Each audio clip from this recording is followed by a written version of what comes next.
Capítulo 7. Estratégias inteligentes com ações. Diferentemente do que acontece nos investimentos em renda fixa, em que o lucro é pactuado entre tomadores e aplicadores durante um prazo conhecido, nos investimentos em renda variável, o lucro é determinado pela diferença entre o preço de venda, mais os benefícios, menos o preço de compra. Como benefícios, considere dividendos no caso das ações ou aluguéis no caso dos imóveis. Lucro igual preço de venda mais benefícios menos preço de compra. O nome renda variável vem justamente da incerteza em relação aos ganhos futuros, decorrentes da incerteza ou risco em relação ao futuro desse tipo de investimento. A dinâmica de funcionamento do mercado acionário é bastante diferente dos investimentos em renda fixa. Uma variação diária de, por exemplo, 1% no índice da Bolsa de Valores de São Paulo, o Ibovespa, não significa que todos aqueles que investem em ações ganharam 1% no dia. O índice é composto por uma média ponderada das ações mais negociadas na Bovespa, e uma alta de 1% pode tanto conter grandes elevações quanto grandes quedas nos preços de diferentes papéis que compõem o índice. Todos os dias, algumas ações se valorizam e outras perdem valor. Você ganha ou perde de acordo com as empresas que escolhe para ter como suas. Comprar ações é adquirir o direito de participar do sucesso e também do insucesso de empresas que optaram por abrir seu capital a investidores anônimos. Daí o nome de sociedades anônimas, ou SAs. Quanto melhor o desempenho das empresas, mais as ações se valorizam e maior é a participação nos lucros ou dividendos recebida pelos acionistas. Independentemente do tipo de ação, se ordinária, ON, com direito a voto, ou se preferencial, PN, com preferência na hora de receber os dividendos, todo acionista é, de alguma maneira, dono da empresa. Os detentores de ações ON têm direito a interferir, com seu voto, nos rumos da companhia. Porém, esse privilégio só se faz realmente crível quando o investidor detém a maioria do capital ordinário da empresa. Os detentores de ações PN têm o privilégio de receber dividendos antes daqueles que têm as ON. Algumas empresas até criam diferentes categorias de ações desse tipo, como PNA, PNB, PNC, para ter regras específicas de distribuição de dividendos para ações emitidas em condições específicas. Não é preciso ser um expert em economia ou finanças para saber em quais empresas vale a pena investir. Se você se admira com notícias sobre os lucros dos bancos, sobre os negócios que empresas brasileiras fazem no exterior, ou sobre o potencial de crescimento de alguns negócios, é com base nessas notícias que você pode fazer boas escolhas.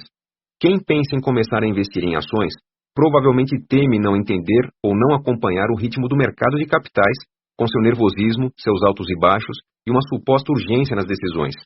Felizmente, a ideia que a maioria das pessoas que não investem faz sobre o mercado de ações está equivocada. Quem tem ações precisa acompanhar as informações diariamente? Não. Precisa ter bons contatos para obter dicas? Também não. Precisa ter acesso a informações exclusivas para ter sucesso? Idem. Acredite, tudo isso é bobagem se você pensa simplesmente em investir em ações e não em viver da atividade de operador de mercado, também conhecido como trader. A diferença entre investidor e trader não é clara, porque as atitudes de muitas pessoas que se autodenominam investidores são, na verdade, atitudes de trader. Investidores compram coisas para mantê-las por um longo prazo, com a ideia de que, durante esse prazo, talvez dias, talvez meses, talvez anos, seus investimentos aumentem de valor. Compram coisas concretas, participações em empresas, não títulos. Investidores compram o que a ação representa, um pedaço da propriedade da empresa em si, com seu time gerencial, sua linha de produtos e presença de mercado. Eles não se importam se o mercado de ações talvez não reflita o valor correto para suas empresas. Compram empresas quando elas valem muito mais para eles do que o preço pelo qual estão sendo negociadas na Bolsa de Valores. Fazem isso com base em estudos sobre projeções de lucros das empresas, a chamada análise fundamentalista. Toda grande corretora envia relatórios de análise fundamentalista a seus clientes. Traders, por outro lado, não compram coisas concretas como empresas, grãos, ouro ou energia. Traders compram ações, contratos futuros e opções. Eles não se importam muito com times gerenciais, com as perspectivas de consumo de álcool ou com a produção global de minério de ferro. Traders importam-se com o preço, pois negociam essencialmente risco. Infelizmente, para quem começa a se envolver com o mercado de ações, a maioria das pessoas que atuam na Bolsa de Valores são traders. Por isso, evite ouvir demais o mercado. O mercado compete com você. Na hora de buscar informações sobre ações, leia sobre a empresa, em vez de preocupar-se com o mercado financeiro. Procure entender mais sobre empresas para investir nelas, pois investidores normalmente ganham em bloco, sem competir entre si. O aparente preconceito nas ideias anteriores, em relação aos traders ou operadores de mercado, minimizando sua percepção em relação aos papéis em que investem, deve-se apenas a um fator. Eu, Gustavo Cerbasi, sou tipicamente um investidor, com visão de longo prazo e atitudes passivas em relação a meus investimentos. Afirmo isso somente a esta altura do audiolivro, porque meus investimentos, até o instante em que transmito essas ideias, estão predominantemente concentrados em ações. Não estarão mais quando chegar a hora de apenas administrar e dar segurança à minha riqueza. Porém, para salvaguardar eventuais percepções que menosprezam o papel dos traders, é importante destacar o papel desses profissionais, alguns com atuação mais especulativa do que outros, na construção de um mercado justo e saudável.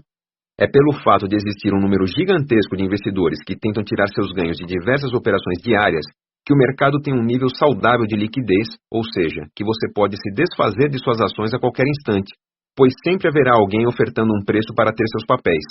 Se todo investimento fosse de longo prazo, não teríamos noção do valor dos papéis no dia a dia, pois não haveria um grande número de negociações para nos informar o valor de mercado desses papéis, exatamente como acontece com o investimento em imóveis em cidades pequenas.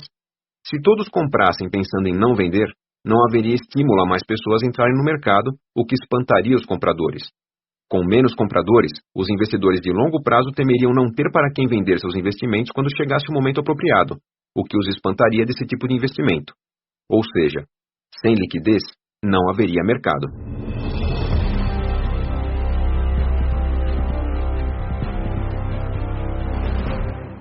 Item A. Por onde começar? Não caminhe no escuro. Primeiro, entenda para onde irá seu dinheiro e depois invista. Se você não tem nenhum conhecimento sobre ações e bolsa de valores, o melhor lugar para entender mais é na própria Bovespa, que, em seu site, www.bovespa.com.br, oferece orientações específicas para iniciantes com um link específico. Meu objetivo, com esse audiolivro, não é fornecer um glossário de termos técnicos ou um compêndio de normas, mas sim abordar algumas estratégias que se mostram coerentes e vencedoras. Se você sentir falta de uma interpretação mais profunda de termos técnicos, não hesite em esclarecer sua dúvida realizando uma pesquisa na internet. A informação é farta. Consciente do mundo em que você está entrando, o próximo passo é agir. Para começar a investir, você precisará definir quanto de sua carteira total de investimentos estará alocada em ações. Você poderá fazer isso com base nas orientações sobre risco abordadas no capítulo 5. Definir se investirá comprando ações via uma corretora de valores ou se contará com os serviços de um fundo ou de um plano de previdência privada. A seguir, abordarei a compra de ações por meio de uma corretora. As estratégias com fundos de previdência serão abordadas nos 2 capítulos seguintes.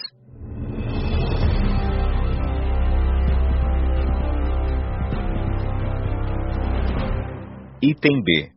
Corretoras. Escolher uma corretora de valores, caso sua escolha seja por comprar papéis. Traçar uma estratégia de investimentos, como as que apresento nesse capítulo.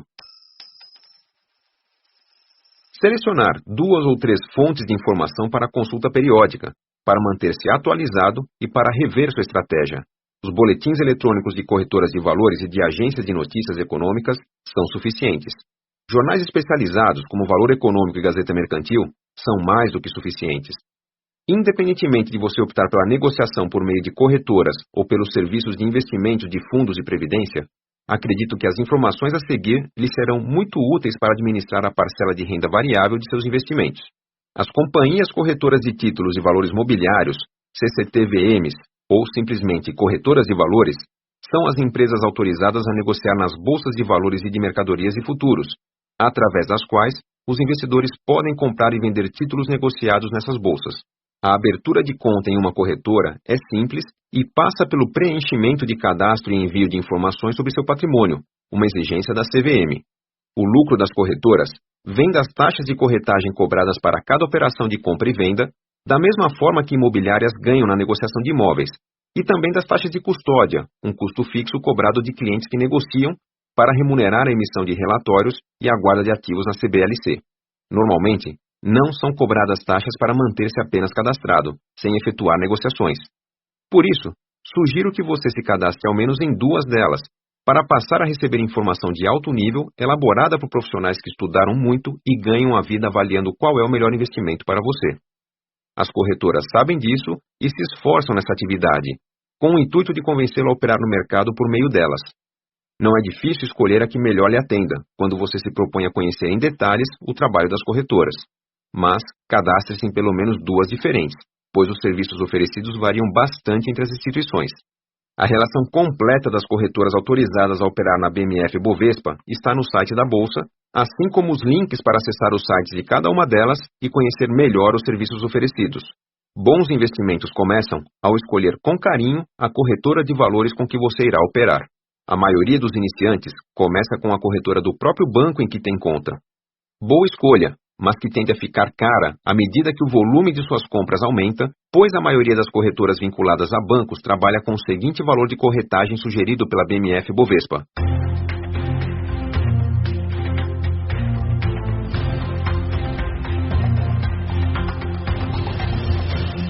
Até R$ 135,07 de valor negociado, você paga um adicional de R$ 2,70.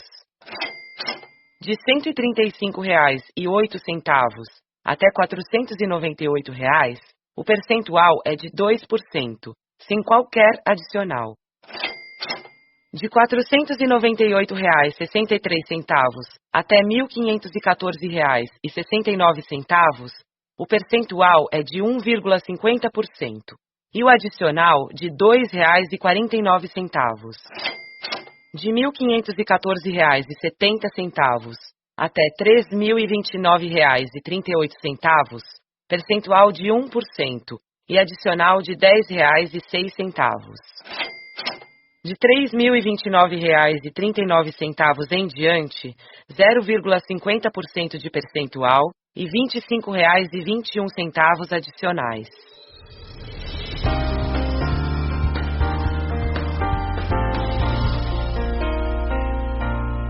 Se você comprar R$ 100 em ações, pagará R$ 2,70 em corretagem. Se comprar R$ 10.000, o valor da corretagem sobe para R$ 75,21, sendo 0,5% de R$ 10.000, mais R$ 25,21 fixos. Valor elevado se comparado com as corretagens fixas cobradas por muitas corretoras, algumas abaixo de R$ 20 por operação, independentemente do valor negociado. Além da corretagem, existe também a cobrança padrão de emolumentos, que remuneram a BMF Bovespa e a CBLC no percentual de 0,035% do valor da operação.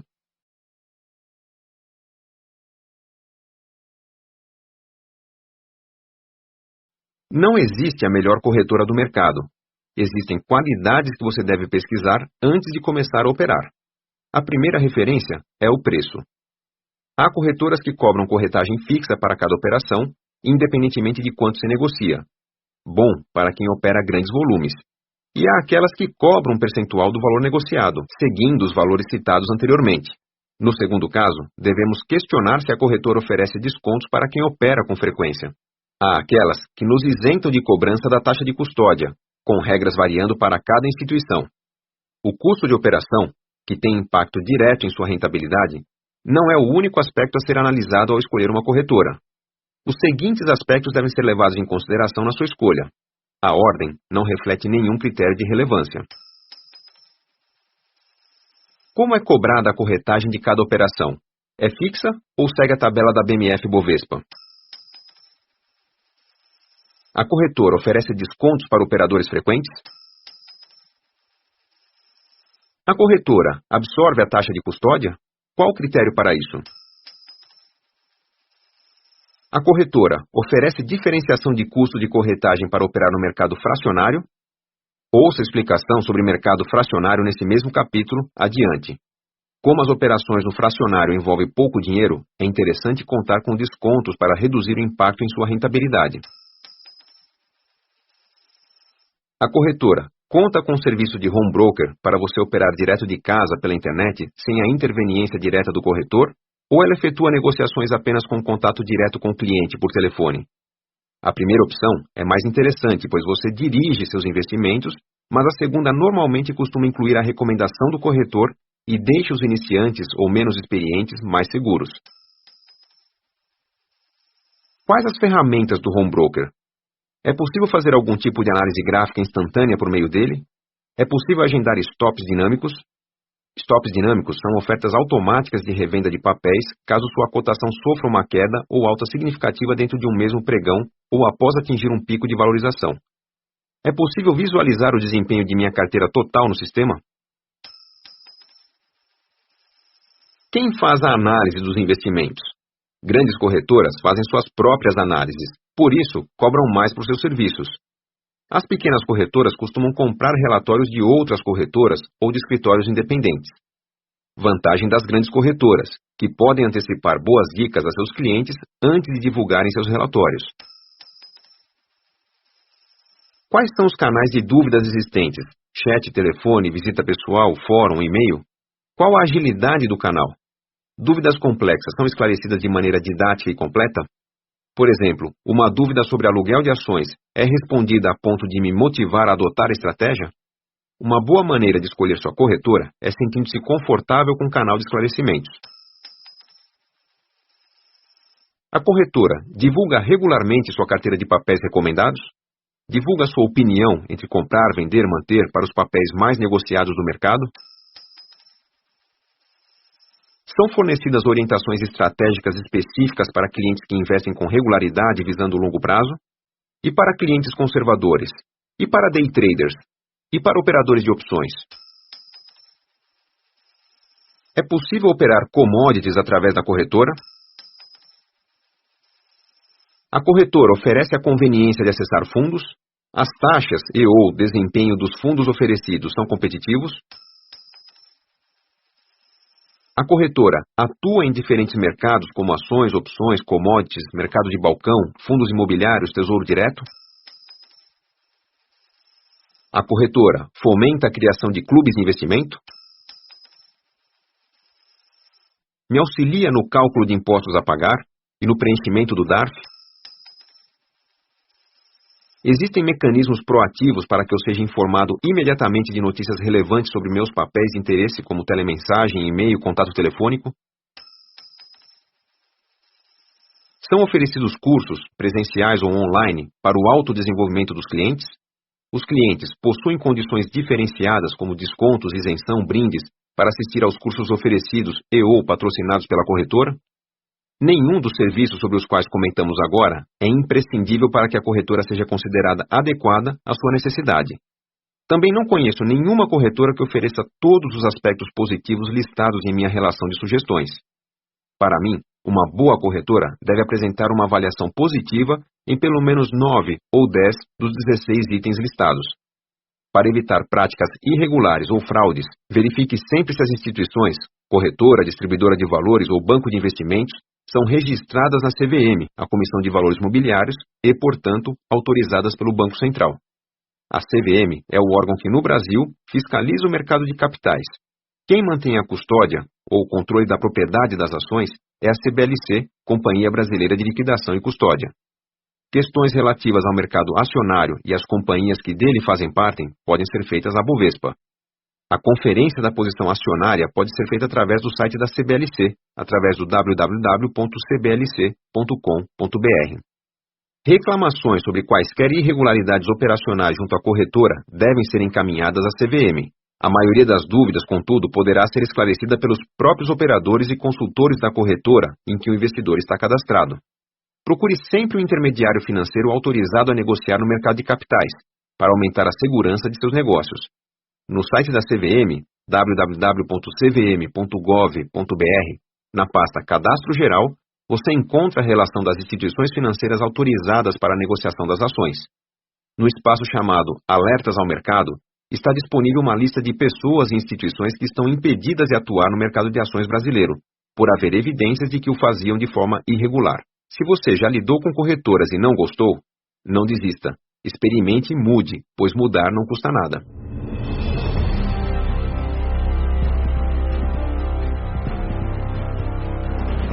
Item C. O uso de home brokers. Até o final do século passado, as operações em bolsas eram feitas através da transmissão das ordens de compra e venda dos clientes pelo telefone ou por e-mail. Os corretores recebiam as ordens dos clientes, processavam-nas e os operadores as transmitiam para a bolsa. Com a popularização da internet, a maioria das corretoras aderiu ao sistema de home broker, traduzindo para o português, corretora em casa, passando a operar ligadas diretamente ao sistema eletrônico da Bovespa, o chamado Mega Bolsa. Com isso, os investidores colocam suas ordens de negócio diretamente no sistema, à distância, entrando na fila de compras e vendas do papel que desejam negociar. Basta para isso ter acesso à internet e estar devidamente cadastrado para operar junto a uma corretora. Todo o processo de utilização do home broker costuma ser ensinado em mini-cursos online através dos sites das próprias corretoras. O surgimento do sistema eletrônico não só simplificou, como também tornou mais eficientes as escolhas dos investidores, pois a operação pode ser feita no instante que o investidor detecta oportunidades. Além disso, o acesso aos mercados tornou-se mais eficiente, pois a adoção do home broker possibilita também que o horário de negociações se estenda, podendo até vir a ser ininterrupto futuramente. Atualmente, os investidores têm a opção de investir no aftermarket, que é um horário extra, definido pelo Conselho de Administração da Bovespa, para a transmissão de ordens fora do horário de pregão. Nesse período, são aceitas novas ordens e a negociação de alguns papéis é realizada dentro de alguns limites de preços com relação à cotação do fechamento.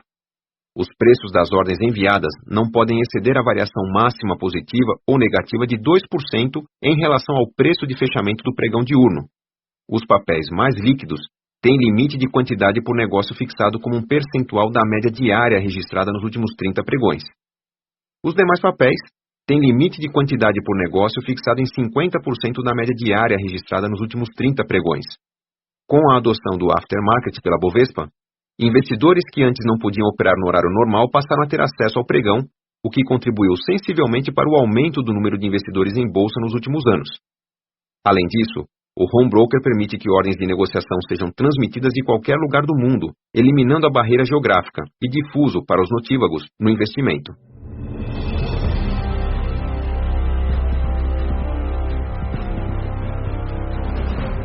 Item D. Estratégias. Cada um com a sua. O mercado de ações é suficientemente variado a ponto de atender aos mais diversos perfis e necessidades de investidores.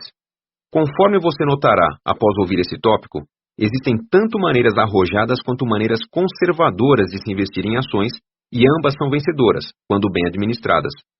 Porém, independentemente de seu apetite para o risco, se você decidir investir em ações, terá que aprender a respeitar algumas verdades que são universais nesse mercado. Eis as que considero mais relevantes. No longo prazo, ações apresentarão rendimentos acima dos juros de mercado, porém, desde que você tenha feito boas escolhas na hora de investir nelas. Se você diversificar de maneira eficiente, no longo prazo dificilmente ganhará mais do que a média do mercado de ações, o índice Bovespa. Por serem administradas por seres humanos, todas as empresas são passíveis de quebrar. Após grandes altas no Ibovespa, sempre haverá uma queda, mesmo que seja uma simples realização de lucros.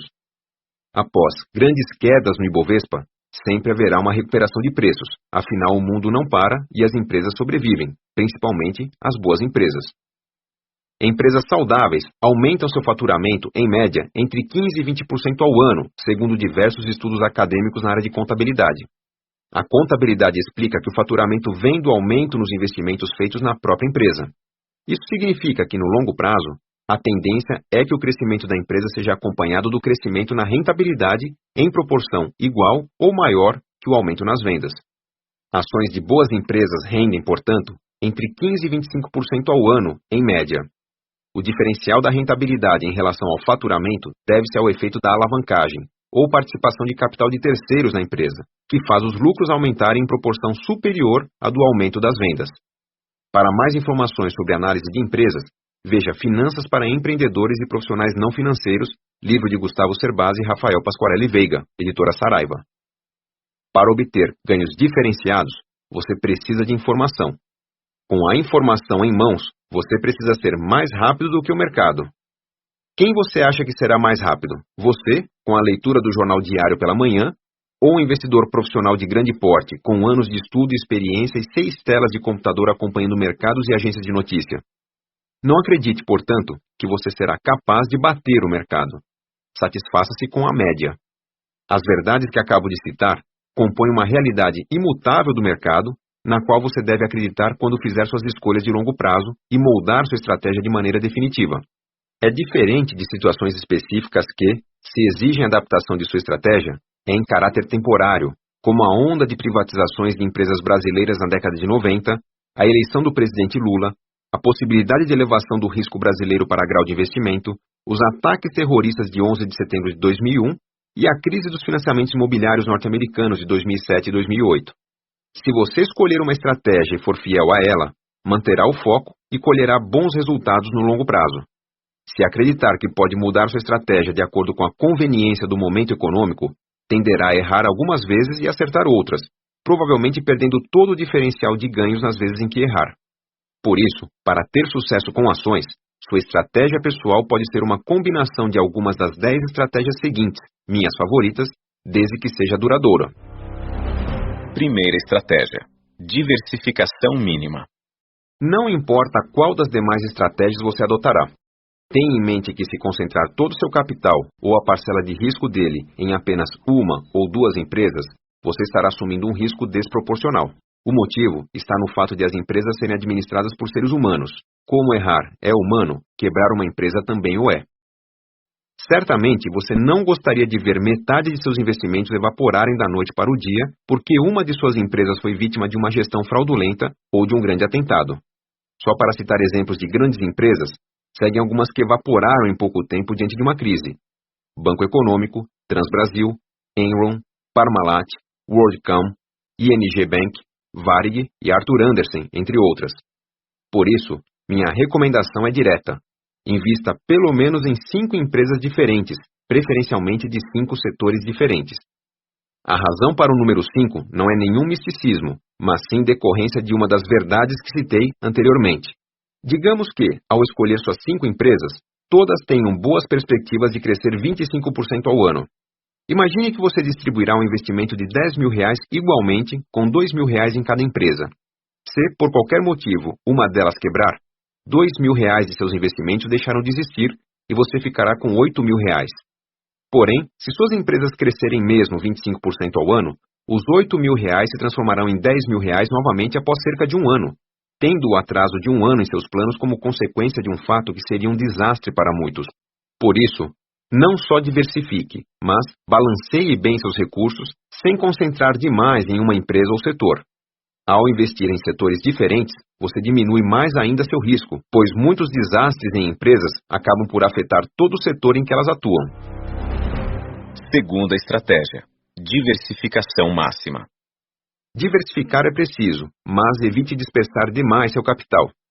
Recomendo investir em não mais do que 10 ou 12 empresas diferentes, para que você tenha condições de pelo menos acompanhar as informações sobre todas elas. Acredito até que 8 empresas diferentes, com pelo menos 5 setores diferentes, já sejam suficientes para diminuir sensivelmente o risco de seus investimentos. Ao diversificar demais, chegará um momento em que você sequer saberá em que estará investindo. Diversificação em um número maior de empresas é tarefa para especialistas, que contam com modelos matemáticos para contrabalancear e diluir o risco individual de cada empresa em uma carteira de dezenas de ações diferentes.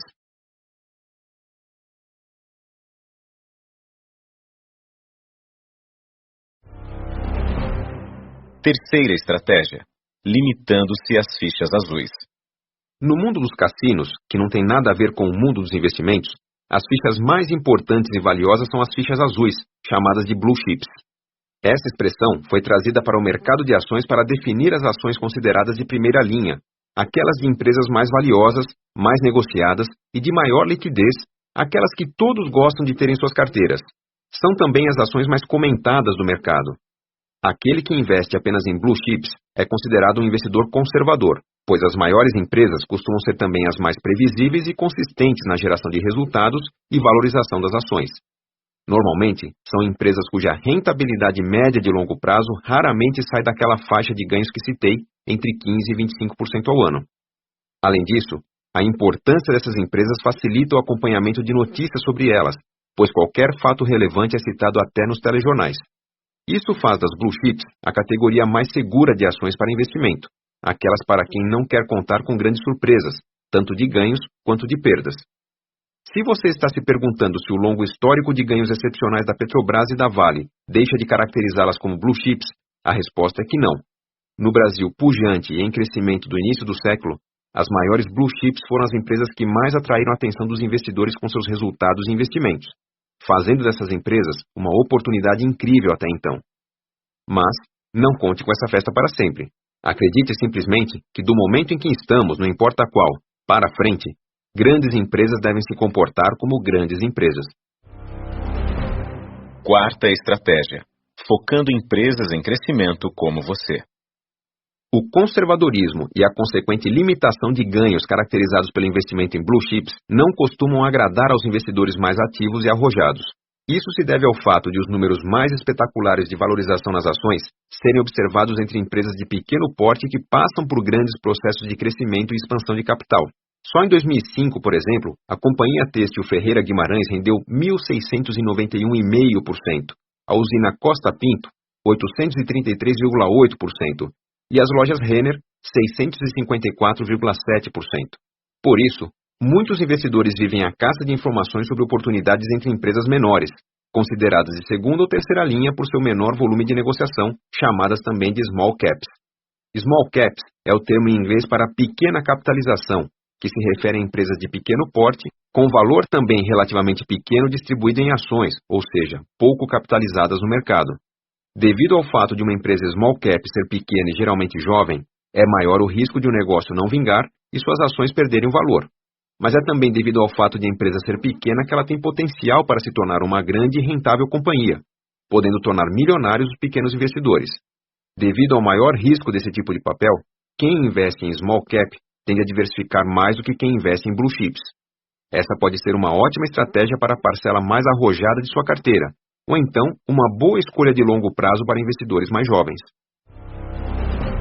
Quinta estratégia: a estratégia do preço médio. É fácil entender a lógica básica dos investimentos em ações: comprar na baixa e vender na alta da bolsa. Difícil é praticá-la, principalmente para quem não está diariamente ligado ao mercado financeiro, ou seja, a maioria das pessoas. Se é o seu caso, uma estratégia simples e que se mostra vencedora no longo prazo é fazer aportes de forma periódica, sem se ater unicamente às tendências do mercado. A chamada estratégia do preço médio, na qual se investe aos poucos e sempre, é uma solução eficiente por permitir um planejamento financeiro mais consistente e diluir os riscos ao longo do tempo. Às vezes, você pagará caro ao comprar com a bolsa em alta. Outras vezes, pagará barato ao comprar na baixa. Na média, você estará pagando o preço médio para investir em uma alternativa de rentabilidade diferenciada no longo prazo. É a estratégia recomendada para quem procura seguir um projeto pessoal com muita disciplina, mas pouco tempo para dedicar ao aprendizado e à análise dos investimentos. Sexta estratégia: vivendo de renda. O mercado costuma classificar as diversas ações em dois tipos: empresas de crescimento e empresas de valor. Empresas de crescimento tendem a pagar pouco ou nenhum dividendo, pois reinvestem uma parte maior de seus lucros para crescerem mais rapidamente que suas concorrentes. Com isso, a quase totalidade dos ganhos do investidor vem do aumento de valor das ações. Por outro lado, empresas de valor são aquelas que distribuem mais dividendos e, por isso, reinvestem menos, também crescendo menos em termos de valor de suas ações. Quem busca maior estabilidade em sua carteira de ações pode encontrar nas empresas com bom histórico de pagamento de dividendos o seu porto seguro. A qualidade dos papéis de dividendos aparece principalmente nas crises, quando as quedas nos preços das ações acabam sendo parcialmente compensadas pelo depósito de dividendos na conta do investidor. Para quem pensa em acumular ativos para viver do rendimento deles, como fazem aqueles que vivem da renda de aluguel de imóveis, esse é o tipo de investimento recomendado. Descobrir quais empresas são boas pagadoras de dividendos não é difícil. A maioria dos relatórios de análise distribuídos por corretoras costuma destacar, entre suas recomendações, os papéis com maior dividend yield, ou renda anual de dividendos. Empresas que pagam regularmente em dividendos a partir de 5% do valor das ações são consideradas boas remuneradoras. Para quem pensa em comprar ações para mantê-las, sem perspectivas de vender no médio prazo, outra opção de ganho interessante é o aluguel de ações, que será explicado adiante, ainda nesse capítulo. Sétima estratégia: andando na contramão. A prática de tentar prever as oscilações do mercado, com o objetivo de tentar comprar ou investir na baixa de preços e vender ou resgatar na alta, é criticada por muitos especialistas. O argumento deles é que o chamado market timing, nome dado à técnica, não costuma dar resultados no longo prazo. Ao tentar acertar a melhor hora de entrar e sair da bolsa, corre-se o risco de perder carona nos melhores dias de rentabilidade. Isso se agrava quando levamos em consideração a falta de mobilidade do investimento em ações, que prejudica decisões rápidas. O prazo de recebimento de resgates é de 4 dias após dada a ordem. Porém, existe uma técnica simples, semelhante ao market timing, que requer bastante disciplina, mas pouca proatividade e pouco conhecimento do investidor. Em vez de procurar comprar na baixa e vender na alta, a técnica que chamo de andar na contramão consiste em comprar quando todos vendem e não comprar quando todos compram. É mais simples do que parece. Como você já percebeu até esse ponto do audiolivro, todos devem ter tanto investimentos em renda fixa quanto em renda variável em sua carteira. Se você adotar a simples regra de estabelecer uma meta de composição da carteira, seguindo, por exemplo, a regra dos 80, você já terá condições suficientes para adotar a estratégia que sugiro. Quando os recursos previstos para investimentos estiverem disponíveis, consulte sua corretora de valores ou qualquer tabela de rentabilidade de fundos para saber como se comportou o índice Bovespa nos últimos 30 dias. Se a bolsa caiu no período, invista em ações. Se subiu, invista em renda fixa. Se a bolsa cair 2 meses seguidos, invista novamente em ações e resgate igual valor da renda fixa para transferir também para ações. Se cair pelo 3º mês, triplique seu investimento em ações. O mesmo vale no sentido contrário. Quanto mais a bolsa subir, invista mais em renda fixa. Se a proporção dos investimentos fugir muito de seu plano inicial, elimine a multiplicação em meses de tendências consecutivas ou lance mão do rebalanceamento, atentando para os impostos, tanto na renda fixa pela tabela regressiva, quanto nas ações, pela isenção para vendas de até R$20 mil no mês. Ouça mais sobre estratégias tributárias com ações no final desse capítulo. Ao fazer isso, você concentrará suas compras na baixa e evitará comprar ativos quando estiverem caros. Essa técnica é especialmente eficiente para quem está iniciando o seu plano e pode assumir níveis maiores de risco. 8ª estratégia: a estratégia do entesourador. Independentemente do tipo de empresa em que você prefere investir ou da composição de sua carteira de investimentos, a intensidade com que você gira, ou seja, compra e vende sua carteira, determinará se a fonte de renda futura virá do capital ou do trabalho. No extremo do capital está a estratégia de investir à moda antiga, comprar para não vender, simplesmente acumular aquilo que você acredita que valerá muito no futuro. Essa estratégia é chamada de buy to hold. Até hoje, muitos herdeiros se surpreendem ao encontrar entre a papelada de pais e avós antigas ações de grandes empresas como Bradesco, Telesp e Petrobras e, ao consultar uma corretora, descobrir uma pequena fortuna. Há quem questione a estratégia do buy holder, alegando que, por não dar a devida atenção, ele deixa de realizar lucros quando uma forte crise se anuncia. O questionamento merece ressalvas, pois, para adotar uma postura ativa de venda, o buy holder teria que adotar também uma postura ativa de compra ao final das crises. Mas, definitivamente, a estratégia buy to hold existe justamente porque muitos investidores não têm tempo ou conhecimento para avaliar o mercado e mudar de posição. Diante dessa limitação, a ineficiência decorrente da insistência, ou seria frieza, durante as crises, tende a ser compensada pela certeza de que o investidor estará com seus bons papéis até mesmo nos dias de pico do mercado, fator considerado importante para aproveitar todo o potencial de alta nas ações. Na pior das hipóteses, após vários anos de investimentos, você terá uma boa e crescente carteira de dividendos, ou papéis cujo rendimento pode vir a ser suficiente para sustentá-lo por décadas de aposentadoria. É questão de fazer as contas. Na prática, a estratégia buy to hold é uma boa pedida para quem não quer ficar estressado dependente de um home broker, dependência tão odiada por cônjuges quanto a obsessão por e-mails, ou para quem não tem muito tempo, desde que, ao menos, as empresas escolhidas realmente tenham boas perspectivas de longo prazo. 9ª estratégia: o investidor assalariado. Como diz a maioria de meus amigos investidores, buy to hold não tem emoção, e isso não os encanta. Talvez você já tenha percebido que sou um típico buy holder, mas, seja pela adrenalina causada pelo prazer de comprar e vender, seja pela escassez de recursos para investir, ou mesmo pela opção de se dedicar exclusivamente ao mercado de ações ou commodities, muitos investidores optam por caçar oportunidades de ganho em um único dia. Esses investidores, chamados de day traders, que pode ser traduzido como investidor de um dia, começam o dia com caixa disponível, caçam ações baratas ou com bom potencial de alta, compram-nas e preparam-se para vendê-las algumas horas ou até minutos depois, terminando o dia com mais caixa do que começaram. Seu desafio é identificar ações que irão se valorizar ao longo do dia, porém essa tarefa não é difícil para quem se dedica a acompanhar atenta e diariamente determinados papéis. Em questão de semanas, qualquer pessoa com acesso diário a um home broker já sabe quando uma ação está barata e quando está cara, e também já sabe identificar logo no início do pregão se o dia está mais para a alta do que para a baixa. Mas é importante destacar que tendências, quando existem, duram por pouco tempo, e por isso, o day trader costuma ganhar nas variações de centavos no preço de uma ação. A estratégia, eficaz para quem tem tempo disponível para o mercado, costuma funcionar bem para quem se mantém informado e tem autocontrole para estabelecer rapidamente o momento de vender. As maiores ameaças aos day traders são sua própria ansiedade e excesso de autoconfiança, normalmente operando volumes cada vez maiores após alguns sucessos consecutivos.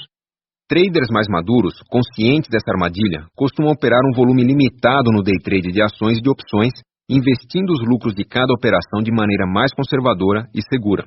Fazem de cada dia de operação um dia de trabalho, com metas de lucro modestas, mas suficientes para manter seus objetivos de ganhos. É quem segue esse tipo de raciocínio que merece o nome dado a essa estratégia, de investidor assalariado, pois retira seu salário da atividade dedicada ao investimento definido, como faz aquele que investe uma quantia em um próprio negócio. Cabe destacar que o day trader precisa ter um controle redobrado sobre seus rendimentos, pois sua estratégia envolve custos proporcionalmente bem mais elevados do que a estratégia do buy holder, por exemplo. Enquanto este paga poucas taxas de corretagem e pode vir a não pagar imposto sobre a renda, o day trader paga 2 corretagens por dia, quando sua corretora não desconta a segunda, e tem uma alíquota de imposto de renda mais alta, de 20% e não 15%, como acontece nas operações normais. Supõe-se que essa tributação maior é uma espécie de intimidação para evitar excessos nas operações especulativas. 10ª estratégia: contratando seguros. À medida que cresce nosso patrimônio, temos que tomar alguns cuidados para não perder o que conquistamos com tanto esforço. Esse é um dos motivos para que a contratação de seguros de casa e automóvel seja mais frequente entre aqueles que possuem imóveis e veículos de maior valor. No investimento em ações, já lhe recomendei que, a partir do momento que seu patrimônio começar a ganhar contornos de grande valor, você diversifique seus investimentos para proteger o que conquistou, por mais que você conheça e se sinta bem investindo em ações. A regra aqui é não colocar todos os ovos em uma cesta só.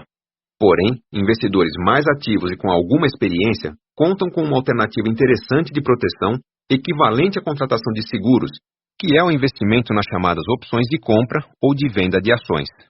Numa operação de opções, o comprador adquire um direito de exercer uma compra ou venda de um papel a um determinado preço fixo até uma data futura.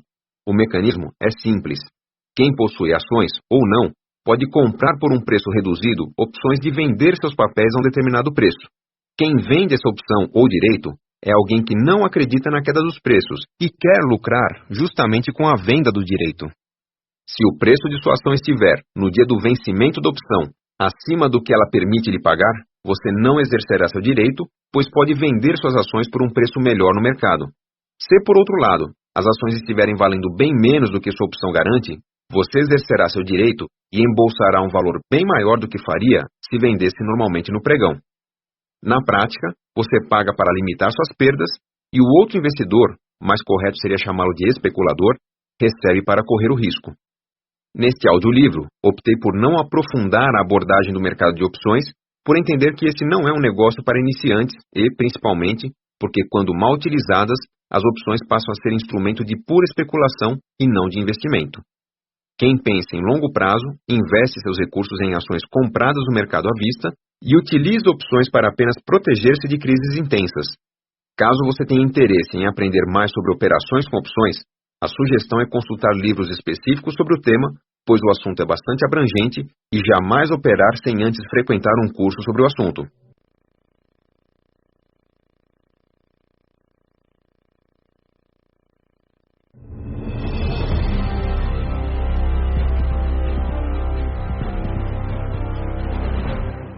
Item E. Há um mínimo para comprar ações? A esta altura, Algumas reflexões e milhões de dúvidas devem estar passando pela sua cabeça. É o que se espera quando o assunto é estratégia. Mas uma das perguntas mais frequentes que recebo através do canal de dúvidas do site www.maisdinheiro.com.br diz respeito aos investidores com pouco cacife. Afinal, quem tem pouco para investir está fora do mercado de ações? Há alguns anos, a resposta a essa pergunta seria sim. O mercado era para poucos e bons investidores. Felizmente, hoje em dia, essa realidade mudou e o mercado está bem mais democrático. É possível investir em ações e com pouco dinheiro por dois caminhos.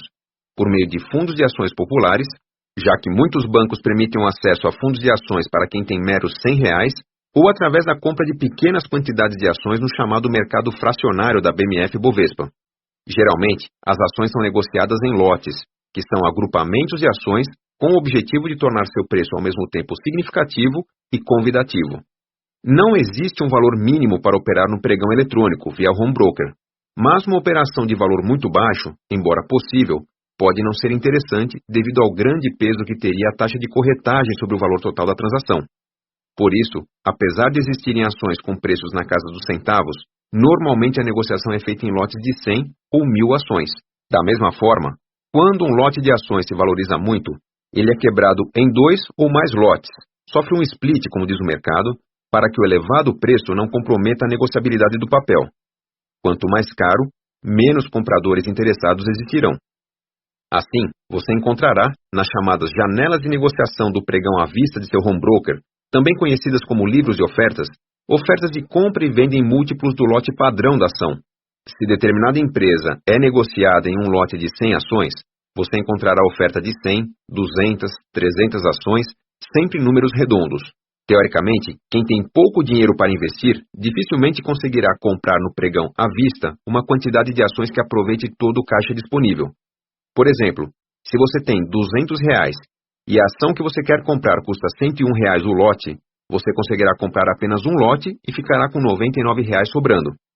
Felizmente, porém, essa limitação não existe, pois é possível efetuar negociações no chamado mercado fracionário de negociação de ações, um mercado de cotações diferenciadas para aqueles que têm quantidades inferiores a um lote.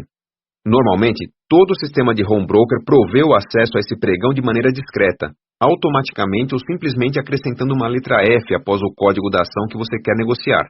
Por exemplo, para negociar ações PN da Petrobras no mercado fracionário, é preciso digitar PETR4F em vez de PETR4, o código de negociação das ações preferenciais da Petrobras. Nele, existem investidores comprando e vendendo pequenas quantidades de ações, viabilizando o investimento de quem tem poucos recursos. Você pode até efetuar várias compras no mercado fracionário e, na hora de vender, ofertar seus papéis normalmente na janela de lotes integrais, que tem maior liquidez, ou maior número de negociadores e maior agilidade para fechar negócios. As regras para a negociação são iguais para todos, não importando o volume financeiro. As listas de compra e venda seguem por ordem de preço das melhores ofertas. O comprador que paga mais no topo da fila, o vendedor que pede menos também. Quando o preço é igual entre 2 ou mais negociadores, fica na frente a ordem que foi registrada primeiro. Um detalhe interessante: você não consegue vender ações por um preço menor do que a melhor oferta. Se a lista de compradores tem alguém aceitando pagar R$20 por um lote de ações e você oferta a venda por R$19,90, a negociação será fechada por R$20, uma vez que o comprador postou a ordem dele primeiro. Um erro comum de quem começa a operar é ignorar que a cotação da empresa é por lote e não por ação, o que resulta em um pedido de compra de apenas uma ação, no pregão fracionário, por meio de uma negociação que acaba custando mais em corretagem do que na compra do papel em si. Atenção, portanto, ao critério de cotação de preços no início de seus negócios.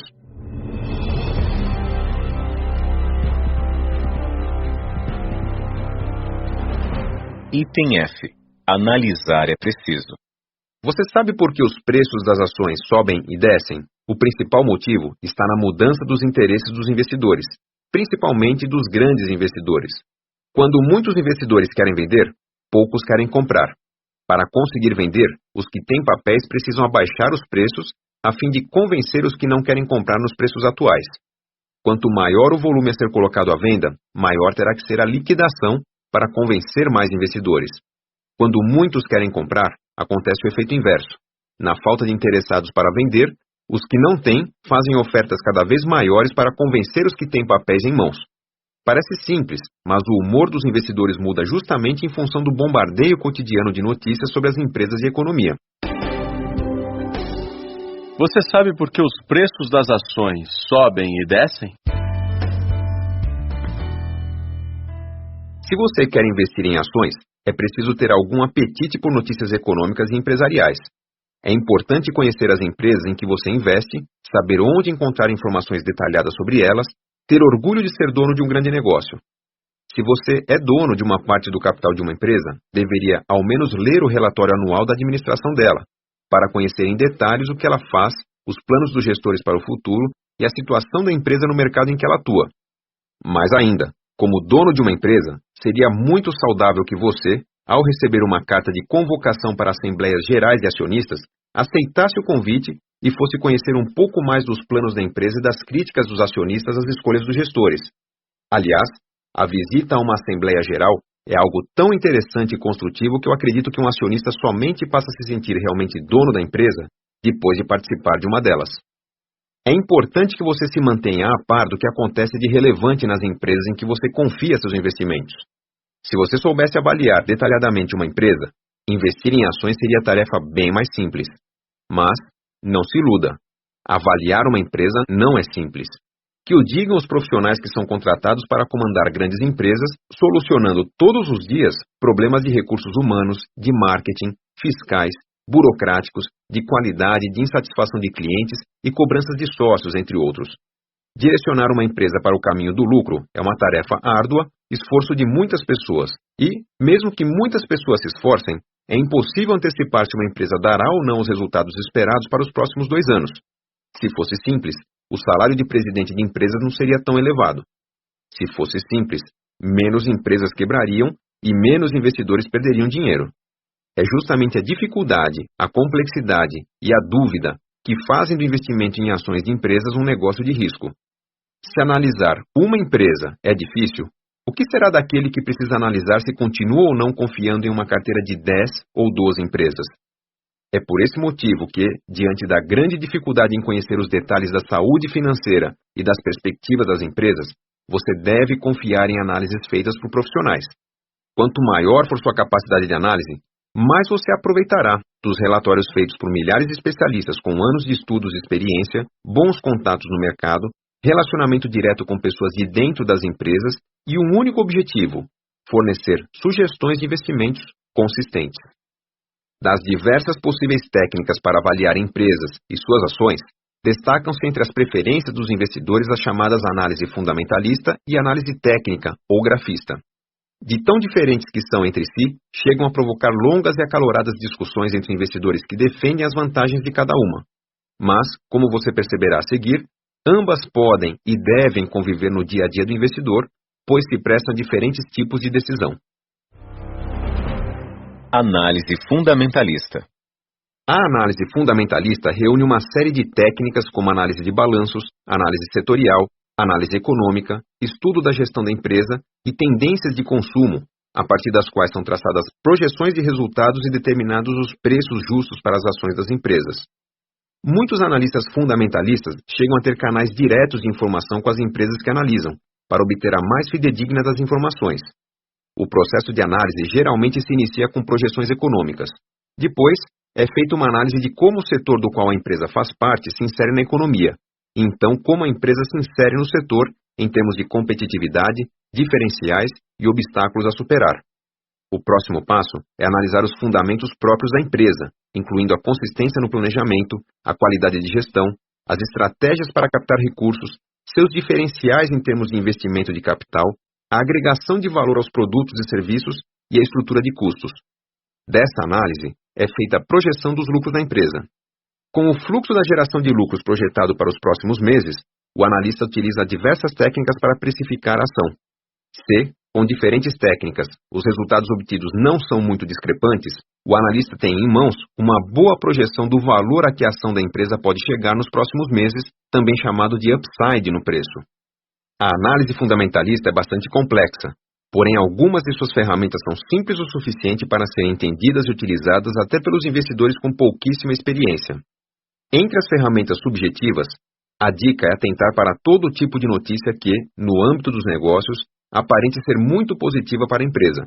Refiro-me a anúncios de lucros recordes, faturamento recorde, compra de empresas concorrentes, aumento no pagamento de dividendos aos acionistas, descoberta de grandes jazidas e anúncios de investimentos espetaculares. Diante de uma notícia muito relevante, atente para os comentários dos analistas. Entre as ferramentas mais objetivas, baseadas em números, duas das mais utilizadas são o índice PL e o Dividend Yield. O índice PL, ou preço por lucro, é uma estimativa de quantos investidores estão pagando por cada real de lucro anual da empresa. É calculado da seguinte maneira: P sobre L é igual ao preço médio da ação dividido pelo lucro anual por ação. Teoricamente, o P sobre L, ou simplesmente PL, mede em quantos anos você receberá, sob a forma de lucro, o que investir na empresa. Quanto menor o preço da ação e maior o preço do lucro por ação, melhor. Os números necessários para o cálculo do índice costumam ser divulgados nos relatórios trimestrais das empresas, de publicação obrigatória. A maioria dos relatórios de análise elaborados pelas corretoras e gestores de fundos já costuma contemplar o índice PL de cada empresa analisada. Uma empresa madura, em situação estável e com sucesso nos negócios tende a render, em média, algo da ordem de 15 a 20% ao ano a seus acionistas, o que resultaria em um índice PL entre 5 e 7. Por isso, entende-se que empresas com um PL nessa faixa estão com um preço próximo do que seria justo. Empresas com um PL acima de 10 já são consideradas caras. Empresas com PL abaixo de 5 são consideradas oportunidades. Quanto mais baixo o índice, melhor, principalmente se ele for usado para comparar a empresa com outras do mesmo setor. Na época da primeira eleição do presidente Lula, quando o mercado temia a hipótese de o novo governo interferir negativamente no mercado, muitos venderam suas ações, fazendo os preços despencarem até o ponto de gerar índices PL abaixo de 2 para muitas empresas. Surgiram ali fantásticas oportunidades de investimento. O outro indicador que citei, o Dividend Yield, ou simplesmente DY, mede o retorno anual obtido pelo investidor em recebimento de dividendos e juros, independentemente da variação do valor da ação. Entre os proventos que a empresa pode distribuir estão os dividendos, juros sobre o capital e os bônus. Dividendos são o lucro proporcional que é distribuído entre os acionistas da companhia, com isenção de imposto de renda para o investidor. Juros sobre o capital são semelhantes aos dividendos, com a diferença de serem distribuídos somente aos detentores de ações PN, antes de a empresa pagar o imposto de renda. Quem paga, nesse caso, é o investidor. Já a emissão de bônus é uma forma de a empresa recompensar seus investidores quando ela não pretende distribuir seus lucros, e o faz na forma de distribuição de mais ações, ou quando há sobras de caixa sem previsão de uso, e a distribuição é em dinheiro. Identificar quais as empresas são boas pagadoras de proventos é uma estratégia conservadora para quem pretende conservar as ações no longo prazo, auferindo os rendimentos provenientes da distribuição dos resultados da empresa. O Dividend Yield mede a intensidade dessa estratégia, sendo calculado da seguinte maneira: DY é igual a dividendos anuais mais juros anuais, tudo isso dividido pelo preço da ação. Conforme já citei, não é objetivo da empresa distribuir todo o resultado de sua operação, pois parte dos lucros deve ser reinvestida para o contínuo crescimento e desenvolvimento da empresa. Boas pagadoras de dividendos são as empresas que costumam pagar a partir de 5% ao ano em dividendos e juros. Por isso, quando afirmo que uma boa empresa rende entre 15% e 20% ao ano a seus acionistas, numa visão de longo prazo, esse rendimento deve ser entendido como a soma do Dividend Yield mais o rendimento da ação. Assim como o índice PL, o Dividend Yield costuma ser calculado a partir de relatórios da própria empresa ou obtido já calculado em análises de especialistas. Análise técnica ou grafista. A análise técnica ou grafista estuda a evolução dos gráficos de preços de diversos ativos ao longo do tempo, identificando padrões na evolução desses gráficos que, supõe-se, tendem a se repetir. Para um grafista, se o gráfico do preço de uma ação começa a desenhar um determinado padrão, esse padrão deve se completar. Isso ajuda o grafista a antecipar altas e baixas. Funciona. Do ponto de vista fundamentalista, ou seja, daqueles que criticam o método grafista, não há motivo para o preço da ação de uma empresa seguir uma lógica diferente da que seus resultados demonstram. Mas a prática diz que, na maioria das situações, a lógica grafista funciona, simplesmente porque os traders mais ativos São predominantemente grafistas que, não podia ser diferente, acreditam no método. Se a maioria acredita no método, age segundo ele, vendendo quando é hora de vender e comprando quando é hora de comprar. Consequência, o mercado reflete a lógica grafista, ao menos no curto prazo. Vejamos quais são algumas das ferramentas de análise técnica mais utilizadas para que você entenda melhor esse assunto. Suporte. O suporte é identificado quando é possível traçar uma reta entre dois ou mais mínimos de preços em momentos diferentes, formando um piso no gráfico. Quanto mais pontos conseguimos ligar com essa reta, mais forte é o suporte e mais os grafistas acreditam nele. Por isso, ele pode ser entendido como um patamar de preços a partir do qual muitos investidores se sentem seguros para investir num papel, o que faz com que o volume de negócio se intensifique a partir desse patamar. Quando os preços caem em direção ao suporte, os analistas percebem isso e dão seu alerta, que corre pelo noticiário econômico. Com isso, os investidores começam a concentrar suas compras e o papel tende a reverter seu sentido de queda.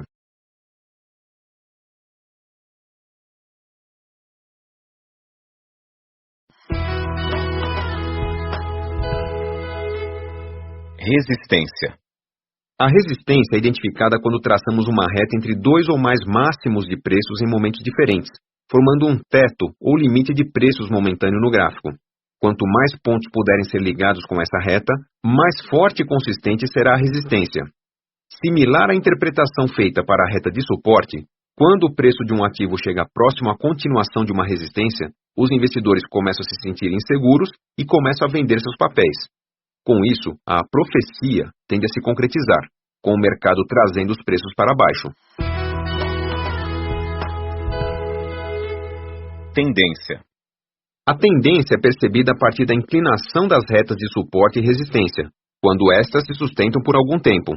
Quando ambas apresentam uma inclinação ascendente ao longo do tempo, diz-se que é uma tendência de subida, com confiança do mercado e aumento gradual de preços.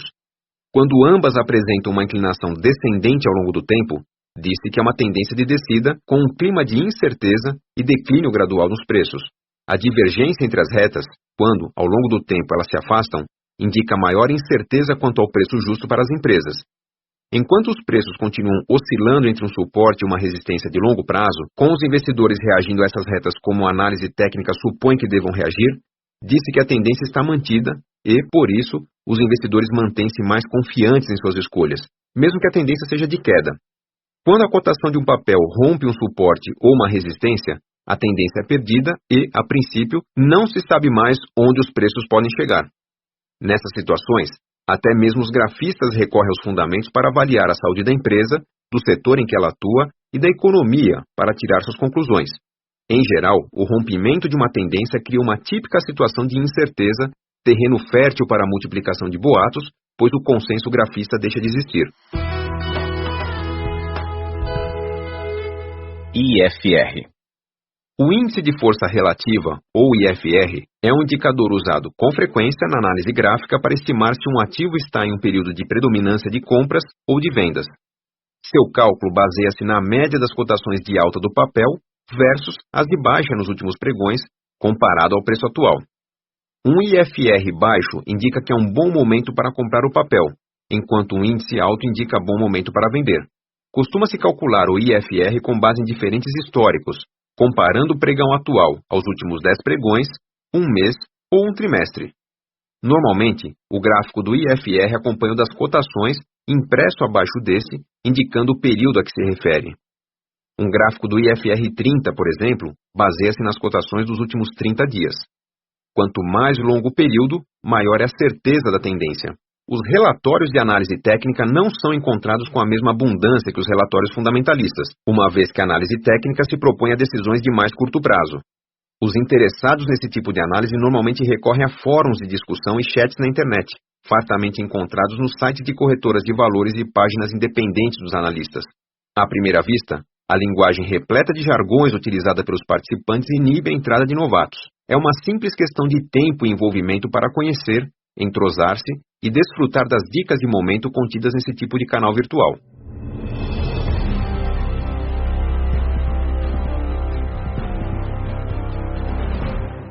Item G.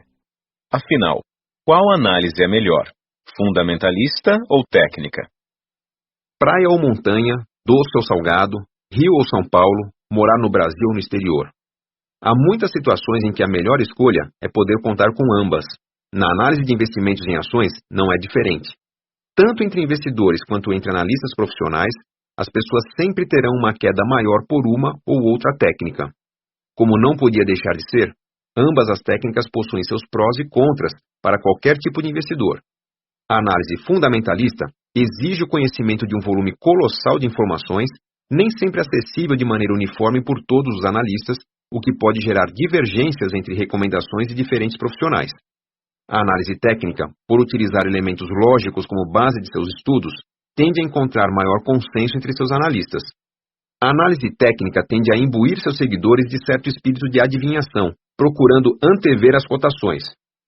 O melhor ponto de venda estará na máxima cotação do dia, e o melhor ponto de compra para um papel estará no ponto de menor preço. Fará a melhor negociação quem mais se aproximar desses pontos, desafio que a análise técnica se propõe a enfrentar. Justamente por questionar esse aspecto, a análise fundamentalista sequer considera a possibilidade de identificar a cotação mínima ou máxima de um dia ou de um período maior, o que causa alguma ineficiência na agilidade das decisões. A análise fundamentalista tende a ser mais certeira, desde que você considere os resultados no longo prazo. Infelizmente, nem todo investidor tolera riscos por muito tempo. Já a análise técnica bem feita acerta muitas vezes, principalmente nas escolhas de curto prazo, mas nas poucas que erra, induz a perdas significativas, como recomendar a compra de um papel podre quando sua cotação se aproxima de um suporte, e esse suporte é rompido. Por apego à racionalidade do gráfico, a maioria dos grafistas ignora os fundamentos e as notícias. Isso pode provocar fortes recomendações de venda mesmo no instante que uma empresa anuncia melhorias fantásticas, o que seria uma situação de compra pela análise fundamentalista. Uma das premissas da análise técnica é a de que tudo que se conhece em termos de fundamentos já está descontado nos preços, inclusive o que a maioria dos investidores não sabe, mas os insiders sabem. Essa ideia leva grande parte dos grafistas a simplesmente desconsiderar qualquer fundamento, sob pena de estar considerando duas vezes. Uma das premissas da análise fundamentalista é que os movimentos grafistas aparentemente irracionais só surtem efeito no curto prazo, sendo anulados no longo prazo. A análise técnica estuda apenas o passado da ação, e não o futuro da empresa. A análise fundamentalista se baseia no passado para tecer considerações sobre o futuro, mas não garante quanto tempo decorrerá para o futuro chegar. Enquanto isso, a análise técnica promete ser certeira. Essas qualidades e defeitos que opõem as duas técnicas geram um efeito bastante característico dos mercados. Quando sobem, motivados por fundamentos, os preços sobem mais do que deveriam e, quando vão corrigir as distorções causadas pela alta excessiva, com base na análise técnica, eles caem mais do que deveriam. Com o tempo, vão se acomodando em uma tendência. Por isso, minha sugestão é combinar as duas formas de análise. Decida em quais papéis investir nos próximos meses, com base nos completos relatórios de análise fundamentalista. Considere sempre mais de duas opiniões diferentes ao pautar suas escolhas dessa maneira. Na hora de comprar, jamais deixe de considerar a opinião da análise técnica, pois você pode agir por impulso diante do bom desempenho do papel que você esperava comprar e decidir fazê-lo apenas quando for o momento de venda para milhares de investidores. Saiba o que comprar, mas compre com desconto. Nas quedas da bolsa ou de seu papel, você deve conservar a calma e a mente lúcida. Recorra sempre a informações sobre a empresa, principalmente através dos canais de relações com investidores, disponíveis através dos sites das empresas de capital aberto, para obter notícias sobre o impacto da notícia ruim ou da crise sobre os negócios da empresa. Se seus planos são mesmo de longo prazo e se a crise não tem como epicentro a empresa em que você investe, evite capitalizar uma perda. Espere que a turbulência passe e que o papel recupere o seu valor. A única justificativa para vender seus papéis a preços menores do que eles realmente valem é em caso de emergência, em que realmente precise do dinheiro em mãos naquele exato momento. Porém, se isso acontecer, é porque você adotou a estratégia errada, não mantendo em renda fixa os recursos de que poderia precisar. Nesse caso, o prejuízo será um belo investimento em seu aprendizado. Crises, como já afirmei, são uma oportunidade para compras e não para vendas. Ao comprar barato, você poderá revender barato ou revender caro. Se já comprar caro, você só poderá lucrar se revender bem mais caro. A hora de vender é quando todos estão em festa, querendo comprar mais. Tão importante quanto manter a calma e a lucidez nas crises é manter a frieza nas altas das bolsas. A falsa sensação de segurança e certeza provocada por longos períodos de lucros é a grande armadilha para os iniciantes. Deixe a euforia de lado e prepare-se para vender ou rebalancear quando a primeira manchete sobre a festa nas bolsas surgir. Investir seguindo uma tendência que já rendeu bons resultados para muitos investidores é uma atitude que está mais para o comportamento de consumo do que para o de poupança. Longos períodos de bonança devem suscitar preocupação e não comemorações. Quedas na bolsa deveriam ser comemoradas e não lamentadas. O enriquecimento começa nas crises e não na bonança. O enriquecimento começa nas crises e não na bonança.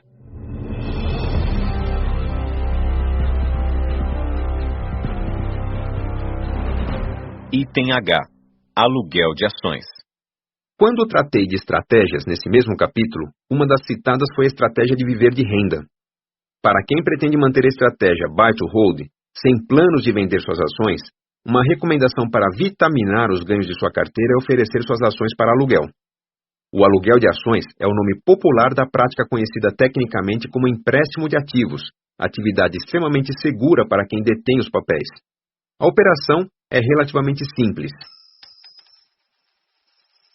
Quem tem uma carteira de ações, chamado de doador, contata sua corretora e oferece seus papéis para aluguel, propondo uma taxa anual ou seguindo as taxas de mercado apresentadas no banco de títulos do site da Companhia Brasileira de Liquidação e Custódia, CBLC.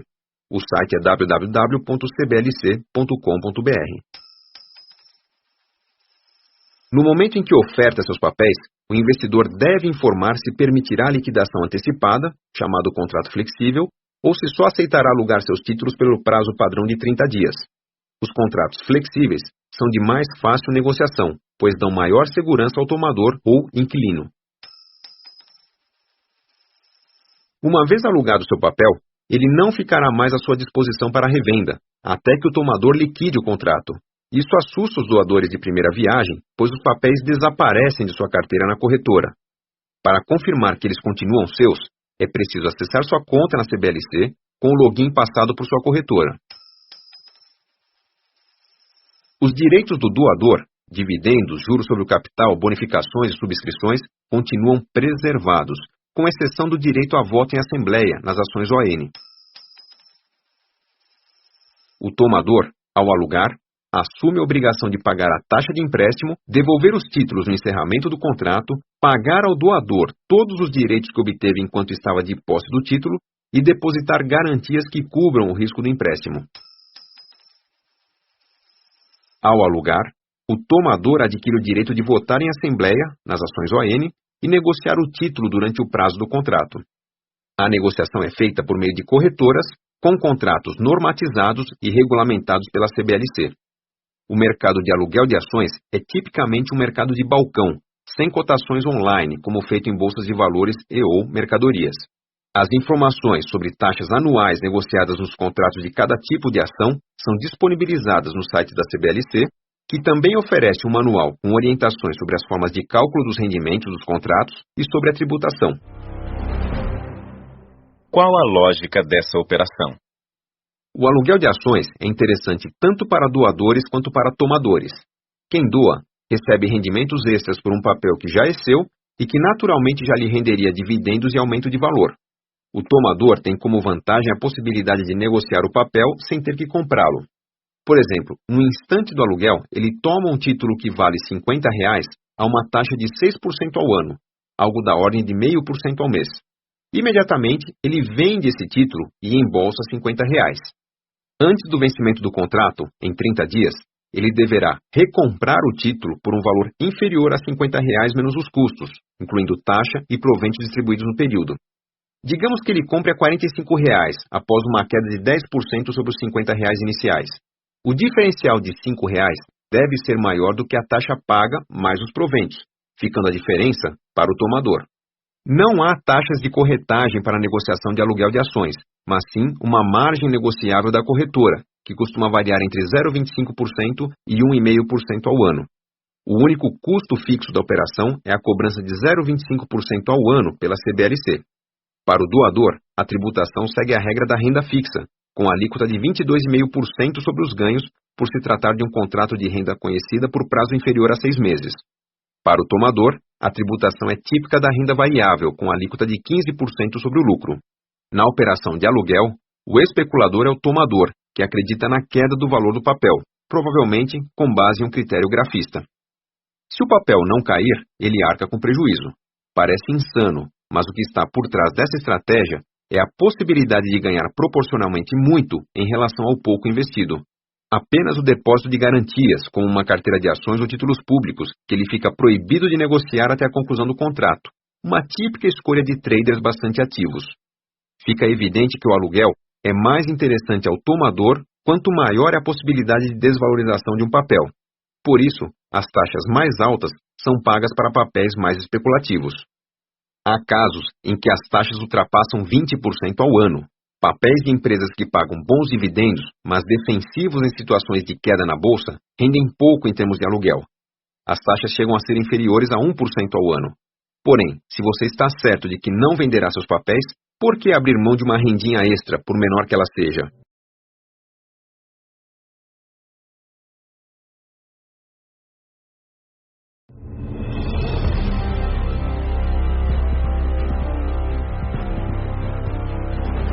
Item I.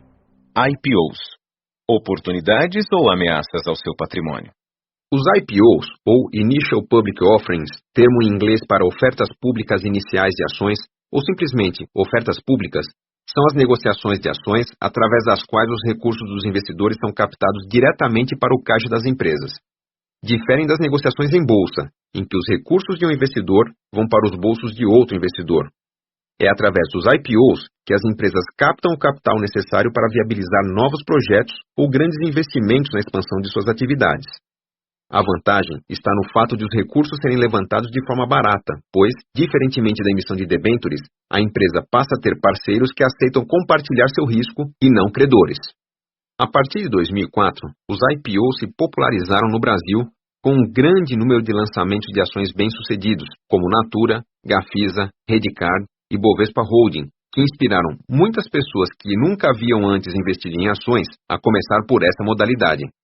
Participar de uma oferta pública não é difícil. Basta abrir conta em uma corretora de valores e encaminhar a ela o pedido de compra dos papéis dentro do prazo de reserva.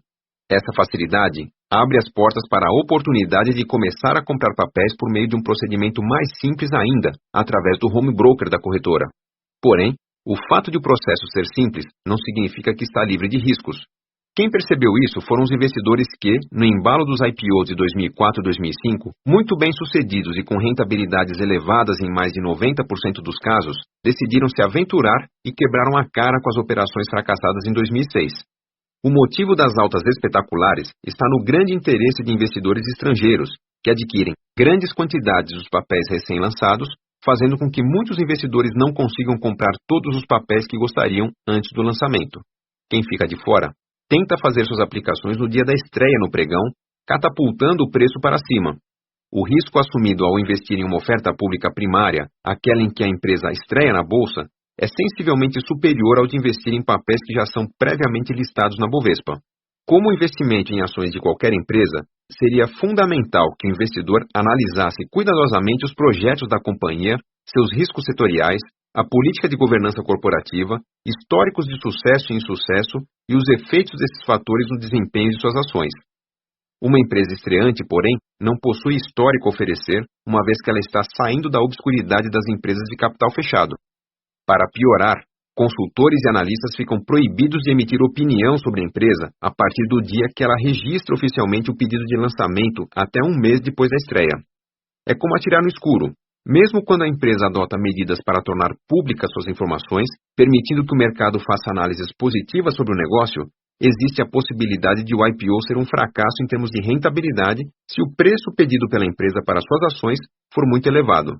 Se o investidor pagar caro, sua rentabilidade estará comprometida. Por essas limitações, IPOs não são a melhor alternativa para iniciantes que estreiam nas ações.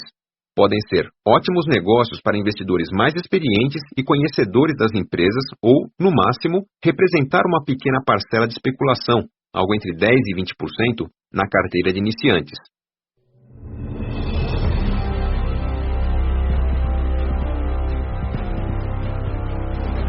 Item J. Os impostos nem sempre acompanham seu sucesso. Como investir em ações caracteriza-se por adquirir a propriedade de uma empresa, a tributação sobre esse tipo de operação é bastante simples, mas, diferentemente dos investimentos em fundos, requer que o investidor se responsabilize pelo recolhimento de seus documentos de arrecadação para a Receita Federal, os DARFs. A alíquota incidente sobre o lucro na venda de ações é de 15% sobre o lucro ou de 20% nas operações de day trade. Mas algumas características da tributação sobre ações são bastante vantajosas para os investidores e merecem ser destacadas.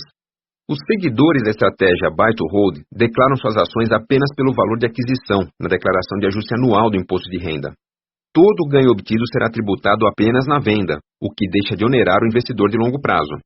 Na venda de ações, considera-se sempre que você vendeu primeiro a que pagou mais caro. Assim, se você comprou um papel ontem por R$50, comprou a mesma quantidade hoje por R$55 e decidiu vender a metade de seus papéis amanhã por R$56, pagará imposto apenas sobre o lucro de R$1 sobre essa parcela de seus investimentos. O recebimento de dividendos é isento de imposto de renda, já que esse imposto foi pago pela empresa que o distribui.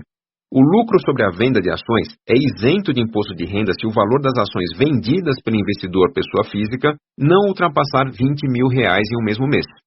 Esse último aspecto da isenção tributária acaba sendo um dos principais motivadores, no Brasil, da estratégia Buy to Hold. Existem inúmeros casos de investidores que, com muita disciplina e boas escolhas, acumularam um patrimônio de, digamos, R$2 milhões para, por meio dele, desfrutar de sua aposentadoria. Muitos se contentariam em viver dos dividendos de uma carteira desse valor. Com uma boa seleção de empresas, um dividend yield de 4% ao ano garantiria uma renda de R$80 mil anuais, ou cerca de R$6.500 mensais. Boa aposentadoria.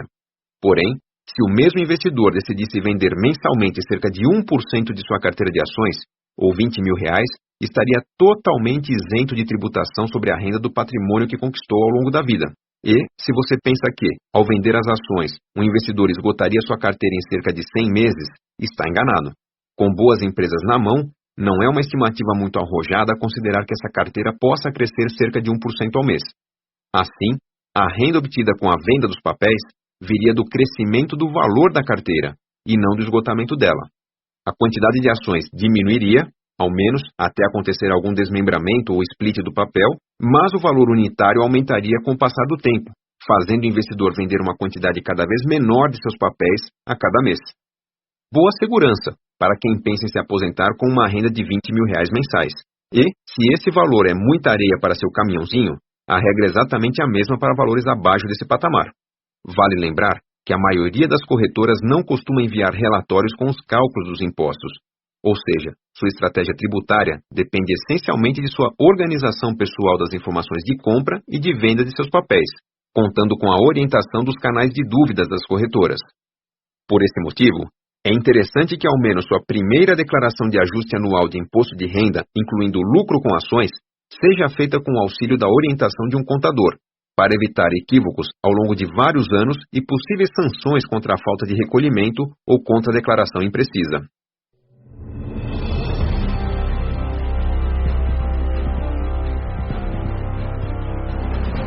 Item K.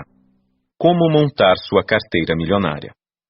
Acredito que, com as informações que obteve nesse capítulo, você já tem condições de decidir qual estratégia é mais adequada para seu perfil e para seus planos.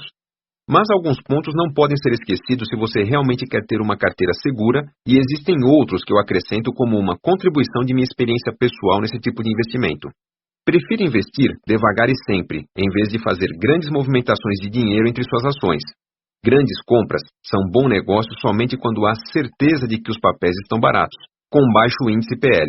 Mantenha-se antenado com os relatórios de análise fundamentalista. Procure receber regularmente relatórios de pelo menos 2 ou 3 fontes diferentes. No dia em que decidir investir, tenha a curiosidade de consultar alguns fóruns de debates grafistas. Tenha, no mínimo, 5 empresas na carteira, preferencialmente de 5 setores diferentes de negócios.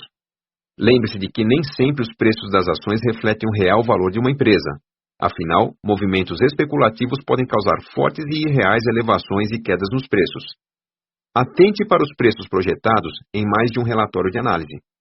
Compre empresas das quais você tem orgulho de ser dono e evite papéis que você desconhece. Liquidez é fundamental. Se, logo após comprar um papel, você perceber que não fez um bom negócio, venda o quanto antes, mesmo que apurando pequenas perdas.